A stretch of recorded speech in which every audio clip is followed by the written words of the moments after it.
I am generally, and I know a lot of this, the world works this way. I am generally not a fan of by hour fee. And so I'll share with you one of my favorite questions. Is this a fair exchange of value? And I'll share with you a story. One of my favorite artists, like painting artists, and I don't know shit about art, but I got a couple artists that I think are cool. And one of them, of course, is Pablo Picasso. And there's a story about Picasso. I don't know if it's true, but it's a great fucking story. So I'll tell you the story. Picasso's sitting in a cafe in Paris, smoking a cigarette. And this lady comes up to him and says, "Hey, Mr. Picasso, I'm one of your biggest fans. I'm sorry to bother you. Would you mind doodling something on this napkin piece of paper for me? And I will pay you whatever you think it's worth." So he's just sure. He doodles up something on the napkin and he hands it to her and he looks at her and he says, "That'll be $40,000, please." And she says, "It took you 20 seconds to do that." And he said, "No, that's where you're wrong. It took me 60 years to be able to do that." Is it a fair exchange of value? And look, I know a lot of people bill by the hour, but I would encourage you to think about what's a fair exchange of the value. And the fact is, the customer doesn't give a shit if you could do it in 15 minutes or 15 hours. What they're paying all of us for is an outcome or a result. So, and the bigger the impact that result makes, the more value it has. And so that's the first thing, Brian, I would ask you to think about is there a way for me to market and sell, for lack of a better word, packages, and price those packages based on value? So that's the first thing that I would share with you. The second thing I'll share with you is something that I think a lot of services businesses, and particularly niche or smaller services businesses, don't necessarily understand, which is a small services company or a niche services company, I would include McKinsey in that, gets paid for one reason: what you might think of as a skill gap. So here's what I mean by that, Brian. The client is in a place where they need to produce an outcome, and they don't have the skill set internally to produce that outcome. So they go outside because there is a, for lack of a better description, skill gap between what they can do internally and the outcome that they need. And they go, "Fuck, we need some help." Category design for a niche services business is fundamentally about making that skill gap as wide as fucking possible. Because the bigger the perceived skill gap, the more money people pay. I'll give you a simple example. I have a neuromuscular disease. I need help with that disease. I don't know shit about neurology. I did not graduate as a doctor from Stanford with a degree in neurology. That's not what happened. And so it took a while for me to know I had a neurological disease. And then when I found out I had one, figuring out how to solve the fuck problem was fuck hard. And I have an unbelievable family doctor, and she needed a lot of help, right? And then we finally found the doctor. And I would pay that doctor my net worth to help solve the problem. Because for me, my neurological disease is untreated is going to stop me from things like surfing and skiing, and those things are, and martial arts, and those things are part of my fucking identity. And so they're my life. And so I will pay whatever is required, because the skill gap between me and the UCSF Stanford doctor in the domain of neurology is huge, and I have a problem there, and I want to solve it. You follow me? So what does that mean? Category design for services businesses is all about articulating the skill gap. And that translates to the problem. The reason McKinsey is because Marvin Bauer, who I don't give a fuck what anybody says, is the founder of McKinsey and the category designer of management consulting, created this perception of a skill gap that says McKinsey's smarter than you. And so when a Fortune 500 CEO wants to go do a $32 billion acquisition and wants to make sure the board is on board, she can't just go out and say, hey, this is my fuck opinion, let's go do the $32 billion acquisition. But if she shows up with a phone book from McKinsey that says this $32 billion is a really smart thing to do, the board gets comfortable because everybody knows how smart McKinsey is. And that's because they spent, I don't know, I think it's 60 years, I might be off a little bit, but plus or minus, building the skill gap that says on strategy, McKinsey's smarter than you. Does that make any sense, Brian? Absolutely. No, I mean, if I hear you right, it's like the better that I can articulate a client's problem and their desire for a better outcome and provide the right messaging in terms of category designing, the more I increase that, what you say as the skill gap. Yes. And to be 1,000% transparent with you, and I think we say it in the end of the book, I'm pretty sure we fucking do. The purpose of the book is to, in a book about category design, we created the need for category design. And we created a skill gap, because guess what? Mm-hmm. We argue in the book, and I fundamentally believe it in the bottom of my soul and the balls of my soul, that the three big things that matter are company design, product design, and category design. And then, of course, the ability to execute on all three of those things. Now, when I go give a speech like I did yesterday, and I say there are three seminal things that are going to be required for this company to take 76% of the economics in this category, and I lay that down, and I say they're equally important. And so category design is a third of what's going to make this company successful. Well, guess what? Everybody in the audience goes, holy fuck, this is the first time we heard about category design. We're in fucking trouble, because apparently category design is a third of what's required for us to be successful, and we wouldn't know category design if it fucking landed on our fucking head. That guy knows category design. Boom, skill gap. Got it. Now, just to be clear, that wasn't my motivation for writing the book, but that's what happens. And so, what I'm saying to you, Brian, is let's get clear about the problem. Mm-hmm. Let's find our on-premise. And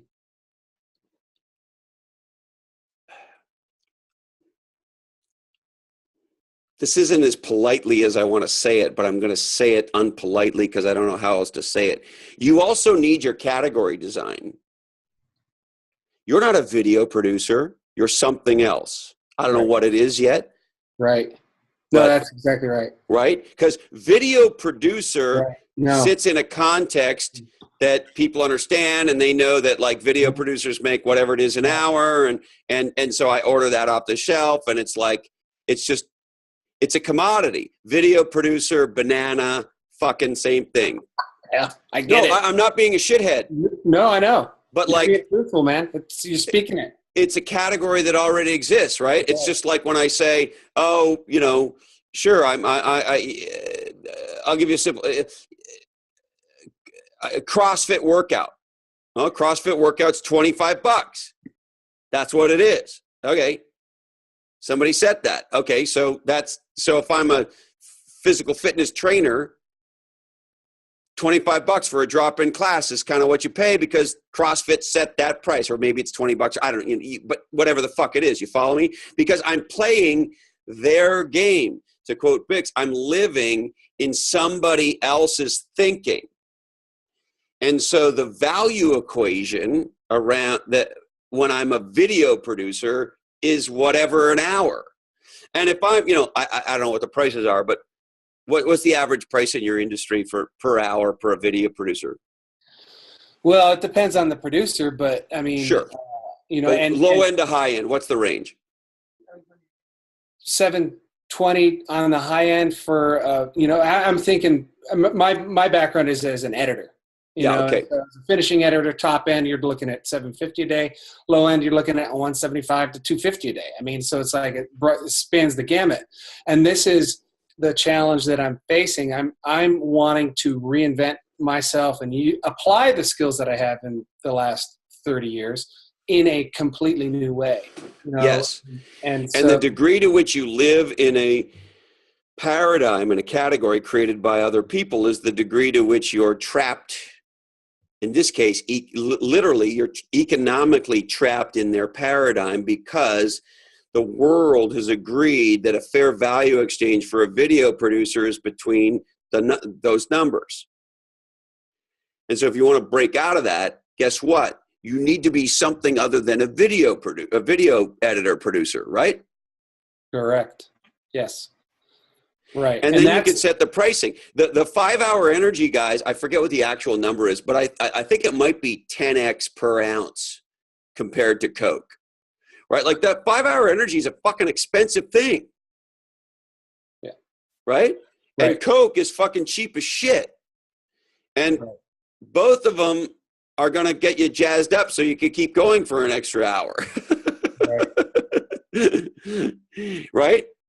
Right. So start thinking about the problem. Start thinking about what a fair exchange of value is. And the other thing I'd say to you, buddy, and this is hard. I get this is hard. And a lot of people, I'm about to say something. A lot of people, when I say things like what I'm about to say, oh, that's really easy for you because you fucking retired. Rah, rah, rah. You're talking to a guy who started with the Yellow Pages, a phone, and a piece of shit clone computer. That's how, and telefucking marketing. That's how it started. Okay. So don't be confused. And I was this way when I had nothing. So here's what there is to do. Don't sell out your value. Grow a set of titanium fucking balls and tell people. And there's an interesting thing. When you price at the high end of the market, it blows people's heads off. It really does. And have the courage of your convictions.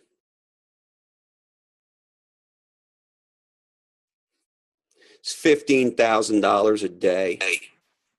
Right. Practice saying it. Because I'm a fucking master. Right. Fucking ninja sensei. Yeah. That'll be $40,000, please, Picasso. One of my favorite stories about this, and we just talked about this on another show I was on, is Studio 54. The way Studio 54 worked is, what's this? I'm going to look it up because it's going to drive me crazy. There was two guys who founded Studio 54, and it was a shitty warehouse kind of space in New York. And who the fuck's going to go to a shitty warehouse space in New York? And the way they made it work is what today you could think of as, I'm trying to figure out who the goddamn founders are, you assholes. I'll look for you. Okay, thank you, love. Is one of the founders was inside and one of the founders was outside. And the guy who was outside had the genius to put a red velvet rope in front of the door. And then when people got, they're like, oh, well, what's in there? He's like, oh, no, this is not for you. Well, no, what's in there? Well, it's a nightclub. Oh, can we go in and have a drink? No, not you. And all of a sudden, a line starts to emerge. I think his name was Steve. Was it Steve? Steve Rubell and Ian Schrager. Thank you. Ian Schrager's still alive. Steve, unfortunately, passed away. Ian is the founder of the Paramount Hotel and a whole bunch of a chain of sort of very she sort of ding-dongy supermodel hangout New York hotels. But Steve was the guy that stood there in front of the velvet rope and picked and chose who could come in. And when you tell somebody they can't have something, they lose their fucking shit. So what I'm saying to you, Brian, is let's get real clear on what your category design is, centered around a problem, and connect the problem to your superpowers. You have fucking superpowers. I guarantee you, buddy, and I mean this with love, and that's a corny thing to say in a conversation like this. You are underrunning your value. I can guarantee it. And so when we get real clear what your superpower is, and we get real clear what the problem is, and then we say, okay, what's a fair exchange of value for that? Like, no kidding. Not like some nose-picking goddamn video fuck jockey. But like a master sensei who knows how to produce a business result through the strategic use of video. And have that conversation. Mm-hmm. Everything changes. Beautiful. The minute Tim Rhodes says, call Tim Rhodes and start packing, everything changes. Because the unspoken is louder than the spoken, always.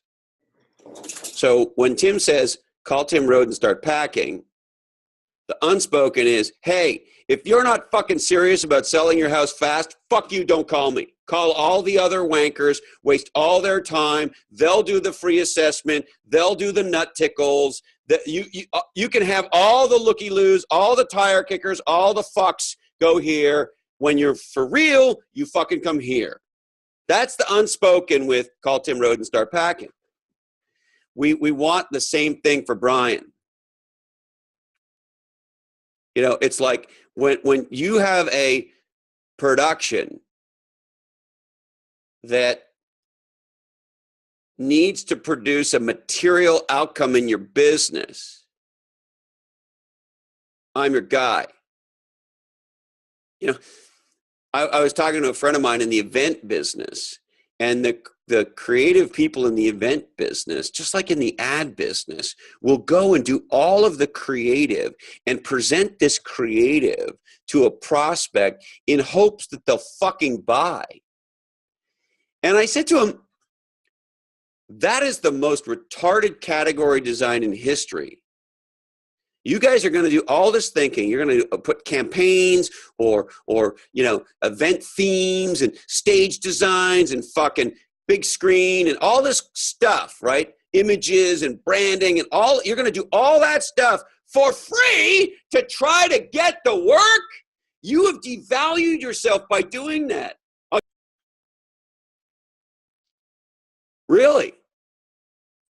I get it, man. And I was the sales rep at Play Bigger. And when I would talk to people who didn't know us, which, happened, they would try to make me an agency. They would try to make me submit to some fucking agency consulting fuck process. And I would say to them, we're not doing any of that. Are you out of your mind? Go fuck yourself. If you think that you can solve your problem with an RFP or an agency, and you want to have some kind of consulting bake-off, I'm in the wrong room. Go fuck yourself. Go solve that problem with some nose-picking consultants. So what's my point? Position yourself or be positioned, Brian. Don't let the world put you in their box. That's what category design is about, buddy. It's about taking a stand for who I am, the problem I solve, the value I deliver, and therefore differentiating myself. That's what it's about.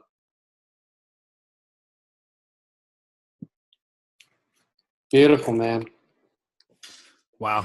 And look, have the courage of your convictions. And I know it's hard. I know it's hard when the mortgage is on the line. I know it's hard when the rent's on the line. Okay. You're talking to a guy that if I didn't close the sale, I was going to get thrown out of my fucking apartment. I understand. But in that moment, if we quiver, we get submitted to their fucking process.